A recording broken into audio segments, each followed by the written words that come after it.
How's it rockin'? Well, hopefully. It's now time to unveil number 4 of Up Your Jumper podcast series. In number 4, I spoke to Gina from CleanLife. Based in Perth with subscribers nationwide, CleanLife offers advice and direction on how to live a more eco-friendly lifestyle. I spoke to Gina about how CleanLife came about and the wider scope of green consumption. We're basically a company that helps people to live an eco-friendly lifestyle, but in a very simplistic kind of way.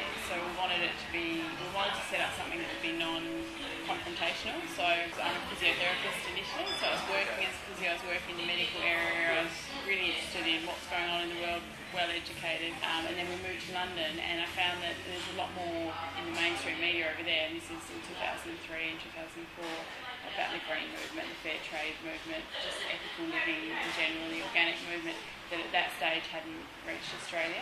And I felt that if I wasn't overly aware of that, having lived in Australia, then obviously other people in the same sort of category as me, so young professionals, weren't aware. And so we wanted to create something that made people aware of what was going on in the world and what they could do to make an individual difference without being confrontational. Like, we didn't want to say, you're doing this, it's really bad, because everything that we recommend you don't do are things that I've done personally in the past, purely because of that lack of awareness. And I think partly our media has got a lot to answer for in that regard, but there's also that individuals in Australia, we believed in the past that everything was clean and green and healthy, and so we just accepted life the way it was without questioning too much. So we wanted to create some kind of medium where people could sit back in their own time and have a think about things that they did and see if there's better options. So it could be anything from choosing to drink organic wine instead of normal wine and looking at what the health benefits of that are and what the environmental benefits of that are, choosing to eat local organic food and again what the health benefits are and the environmental benefits are. So it's just about small individual changes that individuals and families and communities make. And so we cover our directory and our information website covers everything from organic wine, as I said, like food and drink, to organic clothing, to buying local, to not buying, so looking at affluenza and when you are buying, conscientious consumption, right down to worm farms and composting and growing your own veggies, and then organic makeup and natural skincare products and that sort of thing. So we're trying to cover, and cleaning, so everything that you do in your life, is there a better way that you can do it for your own health and for your environmental perspective. So people can look at the companies that we recommend. Because you have a pretty rigorous quality control over what you allow. With the directory we're very strict, and we've actually turned away more companies than we accept, and the reason for that is I suppose there's a lot of products that are sort of pseudo-green.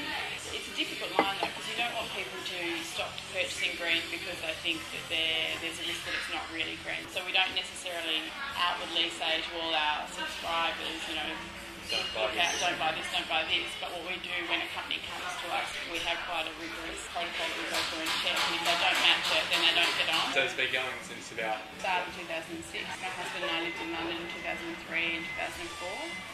Then we went backpacking for a year, and I think that was really, we already knew that we wanted to do something like this, but when we backpacked around the world, we just thought, there's so much bad stuff going on, and there's so much good stuff, and we want to allow people to make that choice to choose the good. And there's so many companies out there that are just doing amazing things, and they're really going well for that mainstream market, which I know that some people in the green movement have opposition to, but I think it's the way it has to go. My dad was his friends. So one of them lives up just north of Sydney in the hills.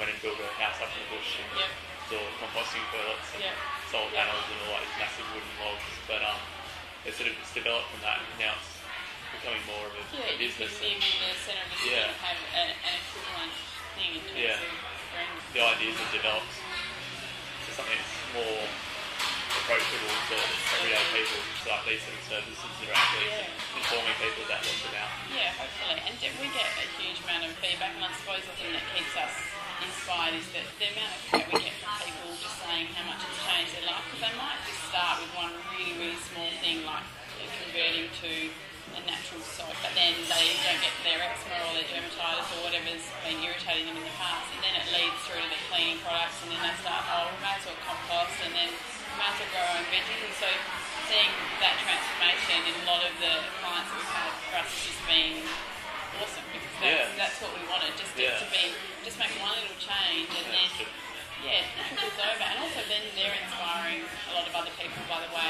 they live, and they're teaching their kids that, and that trickles on to other kids at school. So I think it's just that effect, and I think there's loads of companies like us that have sort of created in their own areas that sort of trickle effect, and that's why we've had this big sort of green coming, which is what we were always after. Like the sort of like demographic of your clients or it's really broad. It's very broad. We've got two really big groups. So we've got the biggest group of like 25 to 35, and I think in part that's people starting families and thinking about health of their children, and then we've got another really big group which is sort of just before the baby boomers, so sort of 45 to then going into the baby boomers like 60 or so. And they're another big group, because I think they probably feel some responsibility as well for what's happening.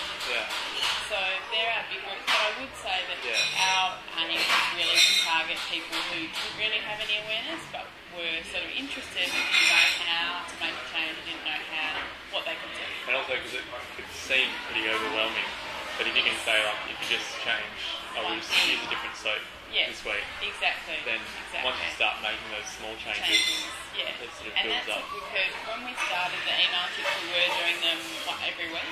We now do them monthly, and also we felt like a lot of people have been following us for the whole time, so we felt like they're already doing a lot of things, and once a month might have more impact.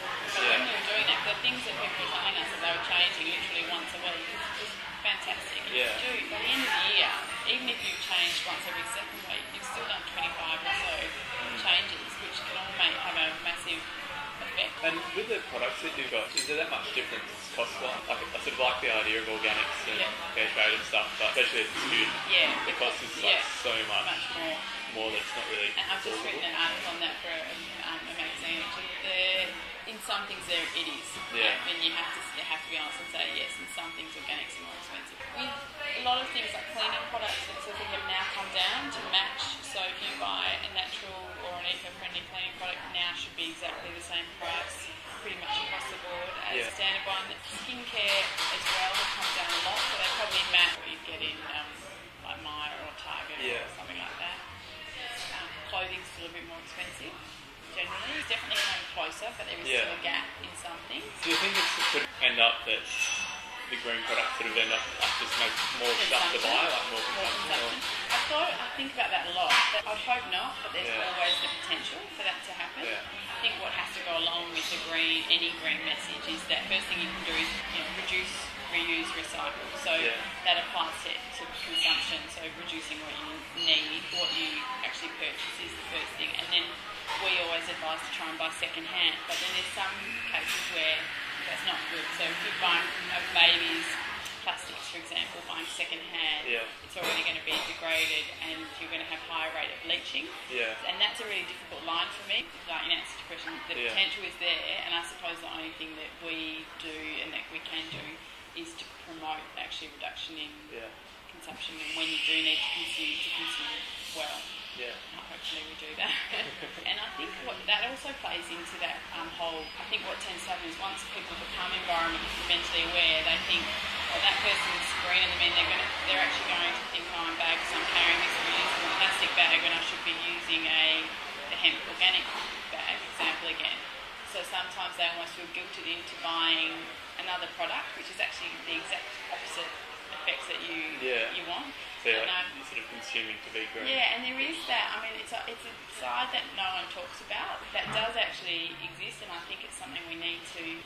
It needs to exist in some sense, because you don't want pseudo green products coming on and just acting like they're green and everyone thinking that's fine. But by the same token, if people are judged because of the way that they act, if they're not green enough or they're doing this thing, then it does lead to like that excess consumption. So this girl might be living a perfectly good environmental life, might have solar panels on, do all her own composting, everything right, but because she's got this plastic bag that she's been reusing for whatever, she's viewed negatively, and I think that we need to rethink the way we judge people.